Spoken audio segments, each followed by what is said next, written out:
रीवा सिरमौर चौराहे से सुभाष चौक तक 178 दुकानों पर टूटने का संकट गहराया हुआ है। बताया जा रहा है कि गुप्त रूप से रीवा में विधायक और नगर निगम की साठगांठ से छोटे व्यापारियों की दुकानें तोड़कर वो बहुमूल्य स्थान जिसकी लीज वर्ष 2042 तक नगर निगम द्वारा आवंटित है समदड़िया बिल्डर को दिया जा रहा है, जिससे 178 दुकानदारों सहित लगभग 500 से ज्यादा परिवारों की रोजी रोटी पर संकट मंडरा रहा है। इस गंभीर विषय को लेकर व्यापारियों के प्रतिनिधि मंडल के रूप में राजेश मिश्रा, बब्बू भैया सहित सभी दुकानदार स्थानीय विधायक राजेंद्र शुक्ला से मिला, लेकिन उनका रवैया बताता है कि वो समदड़िया बिल्डर के लिए कुछ भी करने को तैयार हैं।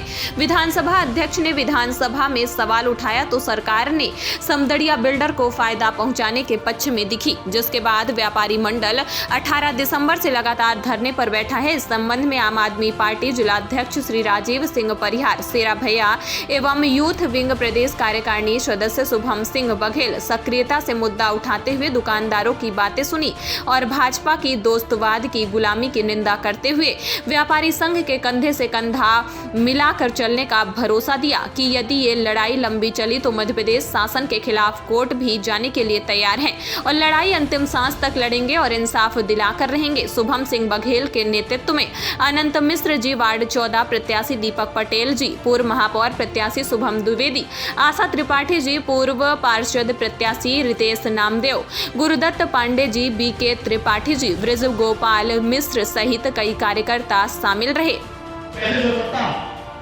यही नियम चलता आ रहा है, इसलिए आज हम सब यहाँ पर उपस्थित हुए हैं और एक साझा पत्र जारी कर रहे हैं। वह पत्र कमिश्नर महोदय, कलेक्टर महोदय एवं नगर निगम आयुक्त को भी जाएंगे।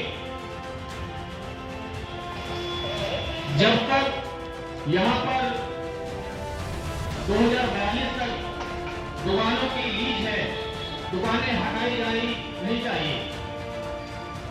अगर यहाँ पर फ्लाईओवर के नाम से कुछ भ्रांतियां फैलाई जानी, दुकानें हटाई जानी जरूरी है, तो फिर पीछे का जो प्लान किया गया है समदड़िया बिल्डर्स को बेचने का, इसे रोकें, क्योंकि यह 178 दुकानें मध्यम वर्ग और गरीब वर्ग संचालित कर रहा है।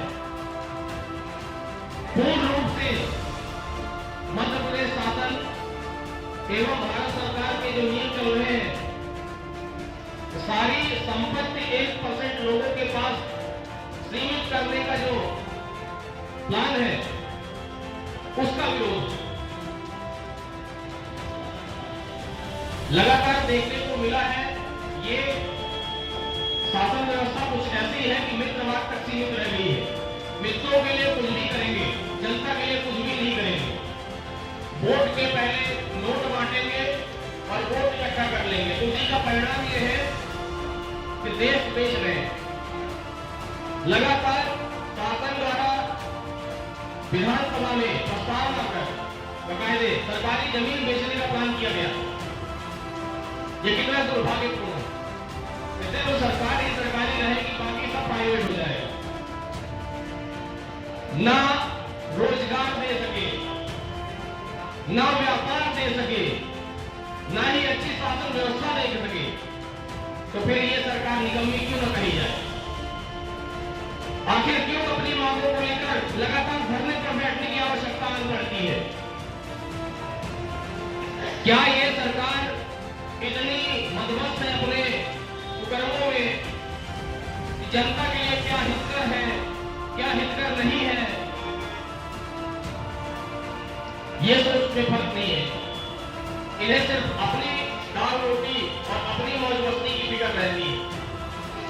क्या यहाँ पर स्थानीय विधायक, स्थानीय महापौर, भारतीय जनता पार्टी और कांग्रेस दोनों से मैं कहना चाहूंगा, क्या आप में इतनी समझ नहीं है कि एक छोटे से दुकान को संचालित करने वाला व्यक्ति, जिसके घर में कम से कम 7 से 8 लोग आश्रित होते हैं, उसके ऊपर एक दुकान संचालित करने वाले के घर में 7 से 8 लोग कम से कम आश्रित होते हैं, तो ये 178 दुकानें, साथ ही बैजू धर्मशाला के सामने जो 12 दुकानें वो भी हटाई जानी सुनिश्चित की गई है।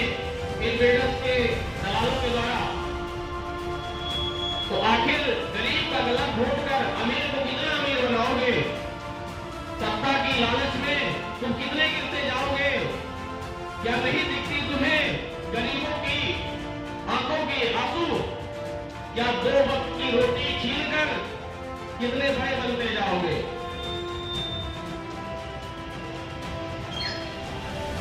सभी सामान्य लोगों से मैं अपील करना चाहता हूं कि कहीं भी अगर दिखे कहीं भी कुछ भी गलत करते हुए तो इनका विरोध जरूर करें। विरोध न करने का कारण है कि लगातार ये सत्ता पर काबू होते गए हैं और सत्ता को अपनी कटौती मान लिए। हमें विरोध पर करना पड़ेगा। लगातार देखने में आ रहा है कि रीवा में 4 धरने चल रहे हैं और ये सत्ता के दलाल सो रहे हैं। कहीं बिजली के बिल के नाम पर फर्जी बिजली का बिल देकर लोगों को डराया धमकाया जाता है। फर्जी बिल, उसके चक्कर में लगभग महीने भर से आज हमारे जिला सचिव विजय मिश्रा जी भी धरने पर बैठे कमिश्नर कार्यालय के सामने। ना उन्हें सुना जा रहा है, ना व्यापारियों को सुना जा रहा है, ना गरीब को सुना जा रहा है। बिना नोटिस, बिना आवाज दिए अभी कुछ घरों को जिनके पास 2 वक्त की रोटी कमाने का चारा नहीं है, हाउसिंग बोर्ड मोड़ से लेकर नीम चौराहे तक खाली करा दी गई।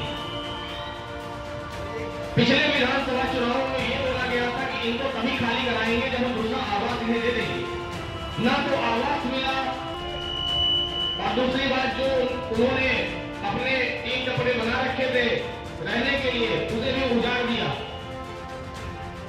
विकास हम चाहते हैं, कोई विकास का विरोधी नहीं है।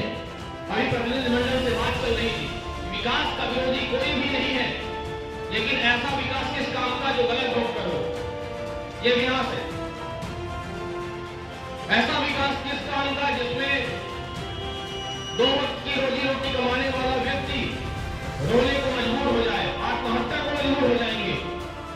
बहुत से ऐसे घर हैं जो सिर्फ इन दुकानों की बदौलत चलते हैं, मैं भी जानता हूं। बहुत से ऐसे घर हैं जिनमें इस दुकान के अलावा कोई भी चारा नहीं है उनकी रोजी रोटी का, आमदनी का। तो क्या स्थानीय विधायक और अगर आवाज पहुंच रही है विधानसभा अध्यक्ष जी के आवास तक, जो कि यहां से लगभग 100 मीटर दूरी पर ही है,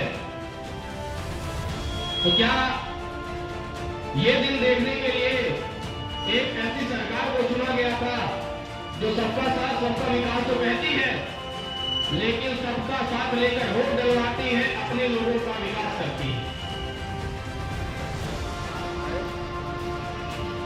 अगर ये लड़ाई ज्यादा लंबी चली तो आम आदमी पार्टी इस व्यापारी मंडल को आश्वस्त करती है कि हम आपके साथ, आपकी आवाज बनकर मध्य प्रदेश शासन के खिलाफ कोर्ट तक भी जाने के लिए तैयार है। ये कोई राजनीति का मुद्दा नहीं है, ये रोजी रोटी का मुद्दा है। किसी की रजिस्टर्ड जमीन को, क्योंकि लीज है तो उसे रजिस्ट्री ही कहा जाएगा, बिना नोटिस कैसे खाली करा सकते हैं? और जो ये षड्यंत्र लगातार चल रहा है, समगढ़ियावाद, बंसल ग्रुप, इन सब के नाम जो जमीनें बेची जा रही है, तो आगाह करने चाहते हैं हम आपको, स्थानीय विधायक एवं वर्तमान नगर निगम महापौर जी, अभी भी सचेत हो जाइए। आम आदमी जाग गया तो आपका जीना हराम करके रख देगा।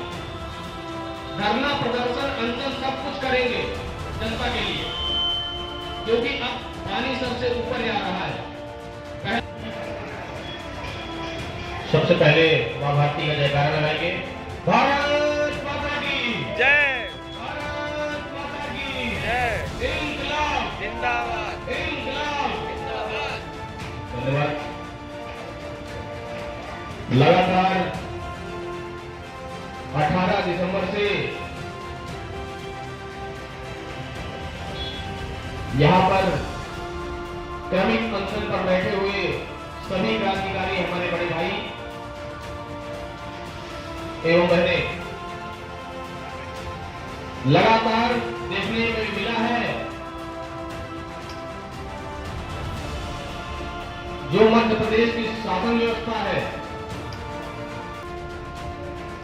मध्य प्रदेश ही नहीं पूरे भारत देश में जो शासन व्यवस्थाएं ऐसी चल रही है, चाहे प्रदेश सरकार हो या केंद्र सरकार, मित्रवाद इतना हावी होता चला जा रहा है कि मित्रवाद के लिए कुछ भी करने को तैयार है।